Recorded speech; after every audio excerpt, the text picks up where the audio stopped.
สวัสดีค่ะเบิ่งจุ๋มซีกินยังมื้อเนี่ยลูกชิ้นอันใหญ่ๆกว่านะจุ๋มซีจะไม่กินก๋วยเตี๋ยวเรือค่ะก๋วยเตี๋ยวเรือ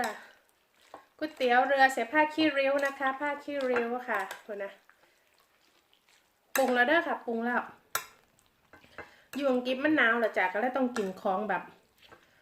สดให้มันร้อนๆบ่นะแซ่บค่ะแซ่บกินเผ็ดแต่เช้าแต่เซี่ยวจุ๋มซีสิใส่อันนั้นน้ำเด้อค่ะใส่ผักน้ำเด้อค่ะนี่เด้อเห็นผักบ่ใส่กะปิน้ำจ้ะจุ๋มซีเป็นคนอุดรธานีค่ะกินกะปิเด้อค่ะเด้อพ่อแม่พี่น้องคนน่ะเทกะปิจากลงไปค่ะเทกะปิจากลงไปคนน่ะมาบัดนี้พาขี้ริ้วคนน่ะอันบักไง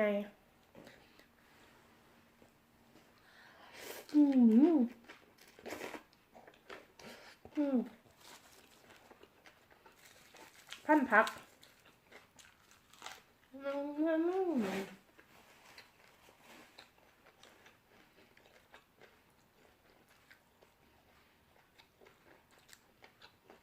กะปิ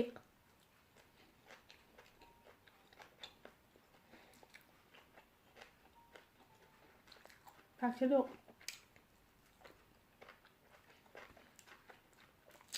กะหล่ำนะ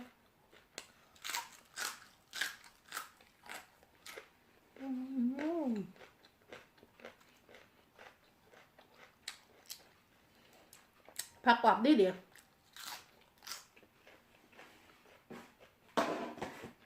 สดน้ำนะ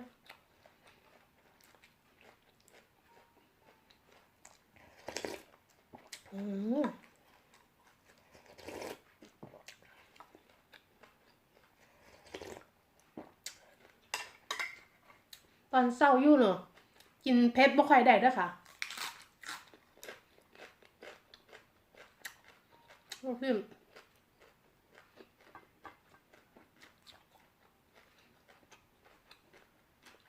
ชิ้นเนื้อด้วยเนี่ย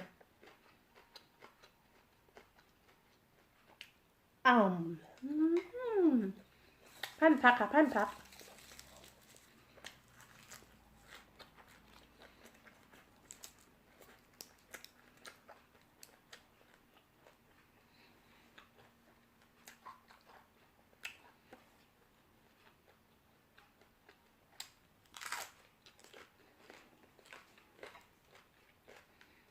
ถึงกัน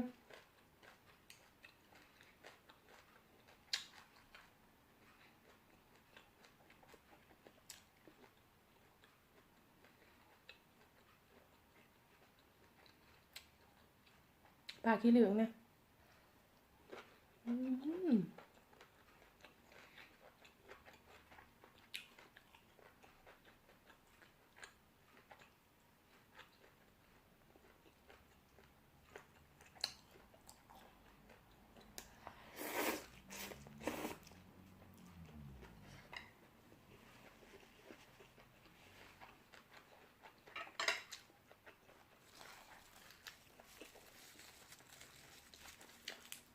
ผักแพ้ว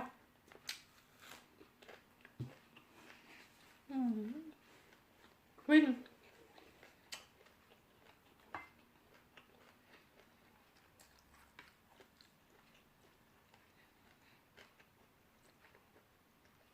ปลาขี้เหลืองอันนี้ค่อนข้างจะหนาจ้ะ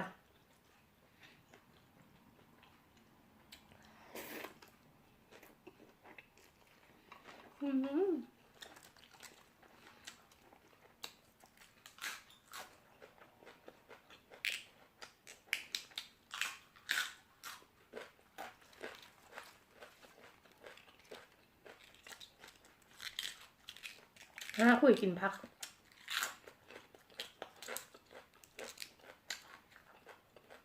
กับ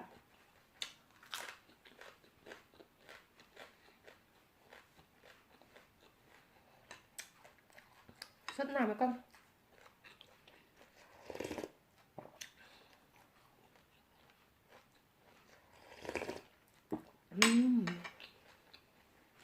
เป็น